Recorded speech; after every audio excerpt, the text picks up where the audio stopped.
అనంతపురం జిల్లా బొమ్మనహాల్ మండలంలో సాగునీటి కోసం రైతులు ఆందోళనకు దిగారు. తుంగభద్ర ఎగువ కాలు కింద ఆయకట్టు భూములకు వెంటనే నీరు విడుదల చేయాలని డిమాండ్ చేస్తూ ఏపీ రైతుల సంఘం సిపిఎం నాయకులు రాస్తారోకో చేపట్టారు. కళ్ళెదుటే కాలువలో నీరు వెళ్తున్నా తమ పొలాలకు నీరు అందడం లేదని రైతులు ఆవేదన వ్యక్తం చేశారు. నీరు ఆలస్యం కావడంతో వరి, మిరప పంటలకు నష్టం వాటిల్లుతుందని తెలిపారు. ఈ నెల 25లోగా నీరు విడుదల చేయకపోతే తూములు ఎత్తి నీరు తీసుకుంటామని హెచ్చరించారు. పోలీసులు నచ్చజెప్పడంతో రైతులు ఆందోళన విరమించారు.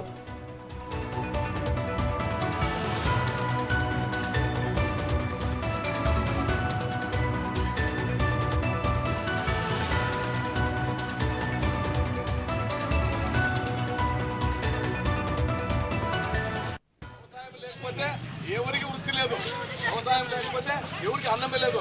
అలాంటి దుస్థితులు ఉన్న రైతుల్ని కాపాడాలని ప్రభుత్వానికి ఒకసారి విజ్ఞప్తి చేస్తున్నాం. అంతేకాకుండా ప్రభుత్వం ఇప్పుడు సాగునీళ్లు లేవు ఇస్తాము, సాగునీళ్ళు లేవని చెప్తుంది.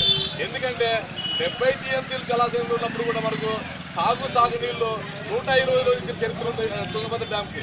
ఈరోజు 94 టీఎంసీలు నీళ్లు ఉన్నా కూడా మనం ఇవ్వలేకపోతున్నామంటే మరి అది మన దురదృష్టకరమని మనం అనుకుంటున్నాము. నాయకులకు మనం నిలిచే శక్తి బొమ్మనాల మండలానికి కనగంలో రైతులు లేదంటున్నారు.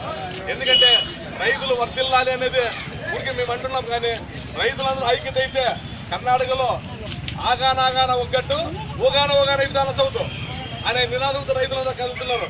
ఈడైతే రైతులు ఏం చేస్తున్నాడే, నేను వైఎస్ఆర్, నేను టీడీపీ, నేను బీజేపీ అని పార్టీ జెండాలు కట్టుకుని పార్టీ చుట్టూ తిరుగుతున్నారు. కానీ రైతుల పక్షాన్ని మాట్లాడేవారు కానీ రైతుల పక్షం వచ్చేలాని ఎవరు లేకపోతున్నారు. ఇలాంటి దుస్థితులను మనం బయట వాళ్ళంటే ప్రతి రైతు ముందుకు రావాలి. వ్యవసాయం లేకపోతే ఎవరికి వృత్తి లేదు, వ్యవసాయం లేకపోతే ఎవరికి అన్నమే లేదు. అలాంటి దుస్థితులు ఉన్న రైతుల్ని కాపాడాలని ప్రభుత్వానికి ఒకసారి విజ్ఞప్తి చేస్తున్నాం.